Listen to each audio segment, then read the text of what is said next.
자, 이번 시간에는 NCS에 대한 이야기를 좀 하려고 합니다. 여러분은 NCS가 주로 이제 시험 보는 용도로 많이 언급을 좀 하실 텐데요.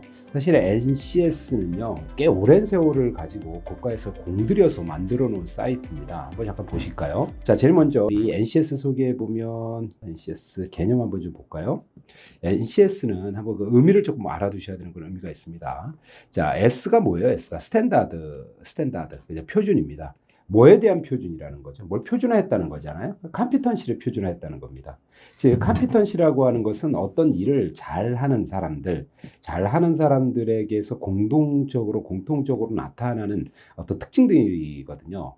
그래서 그거에 밑에서 보시면 KSA, 그래서 Knowledge, Skill, Attitude 형태로 많이 나타나게 되고요. 자, 이걸 어느 차원에서 하겠다는 겁니까? 이제 내셔널, 국민 차원에서, 국가 차원에서 한다는 겁니다. 어마어마한 거죠. 그러니까 예를 들면 이런 겁니다. 한마디로 말하면은요, 우리나라에서 존재하는 일, 직무죠. 예, 이거를 전부 다 받아서 이걸 다 표준화를 해버리겠다라는 사실 취지입니다. 어마어마한 겁니다. 자, 이러한 취지로 좀 진행을 했고요. 특히 이게 국가 레벨에서 하다 보니까 생각을 한번 해보시죠. 예, 공공기관은 당연히 이걸 쓸 수밖에 없겠죠. 정보가 얼마나 공들여서 만들어 놓은 건데요. 산업 현장에서 다양한 기술, 스킬, 지식 이런 걸 아까 제가 KSA라 그랬죠. 이게 이제 인사 조직에서 많이 쓰는 역량의 3요소거든요. 이제 난리지, 스킬, 애티튜드 이 세 가지의 의견을 받아서 국가 차원에서 능력을 표준화해 버린 겁니다. 자, 이렇게 표준화한 걸 가지고 어디다 쓰는데요. 지금 우리가 하는 우리 채용하는 거, 그리고 이 직원을 어디에 배치할지, 또 승진을 어떻게 시켜야 될지, 누굴 시켜야 될지, 그리고 어떤 걸 훈련시켜야 될지, 그리고 어떤 자격 요건을 갖추게 해야 될 건지. 자, 이런 것들을 사실은 좀 정리해 놓은 사이트입니다. 이렇게 놓고 보면 그러한 이제 직무별로 능력 단위를 세분화한 게 총 몇 개나 되는데요. 여기 보시죠. 몇 개로 나와 있나요? 1040개입니다. 1040개. 어마어마합니다. 그죠? NCS는 어떤 분류로 나누어지느냐는 겁니다. NCS가 이렇게 대분류, 중분류, 소분류, 세분류 이렇게 해서 능력 단위까지 세분화해서 총 5가지 단계로 나눈 거죠. 정보통신이다 하면 정보통신 안에는 통신기술, 그렇죠. 그 정보기술, 통신기술, 방송기술 이렇게 세로로 나누고 또 정보통신하면 정보기술 중에도 정보기술 개발, 또 전략계획, 기술관리, 정보보호도 있고 또 요거를 또 세분화하면은 그렇죠. 정보기술 개발을 또 그렇죠. 소프트웨어 아키텍처부터 그렇죠. 핀테크 엔지니어링까지 가고요. 또 엔지니어링을 또 세분화하면은 이제 능력 단위가 요구사항 분석하고 인프라 설계하고 인증 설계하는 이 모든 단계까지. 자, 이래 놓고 보면은요, 여러분이 판단하셔야 될 거는 이제 지원 분야가 이 대분류 레벨에서 다루어지게 됩니다. 그럼 여러분은 어느 분야에서 진행을 할 거냐는 거죠. 그러면 대분류가 정보통신이라고 하면 요거 하나가 3가지로 나누고 하나가 또 4가지로 나누고 또 하나가 4가지로 나누고 또 하나가 5가지로 나누잖아요.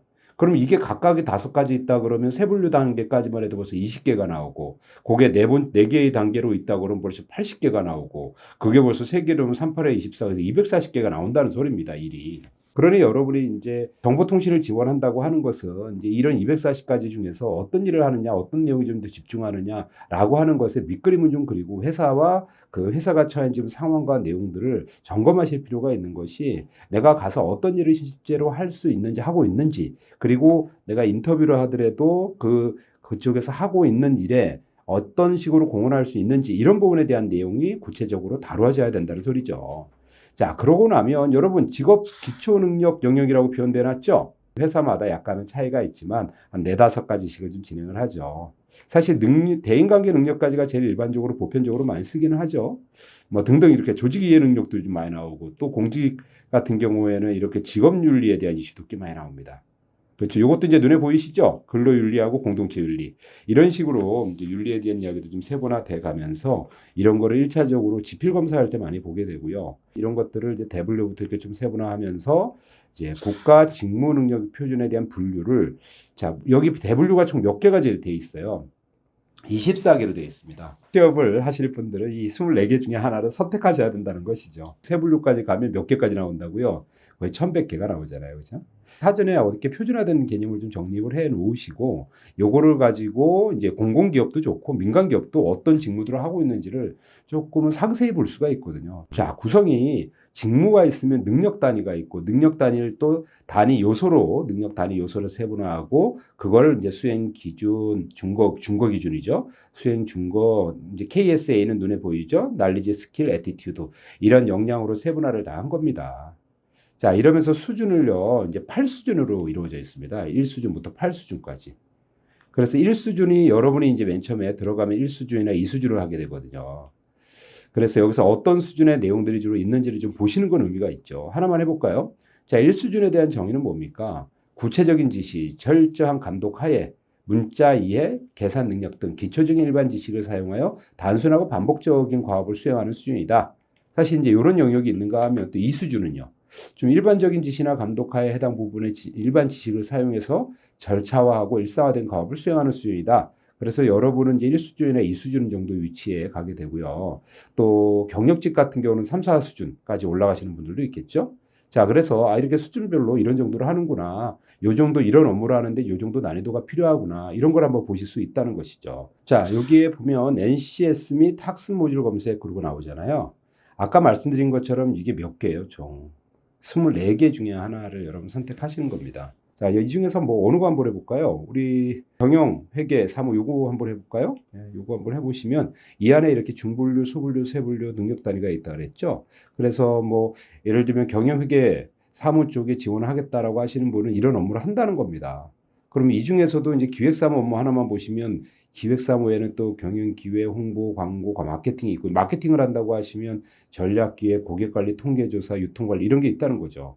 마케팅 전략기획 한번 볼까요? 이 플러스를 이제 선택을 하면 이제 이렇게 구체적인 내용들이 나옵니다. 그렇죠? 일단 마케팅 전략기획이란 직무정의가 나옵니다. 직무정의.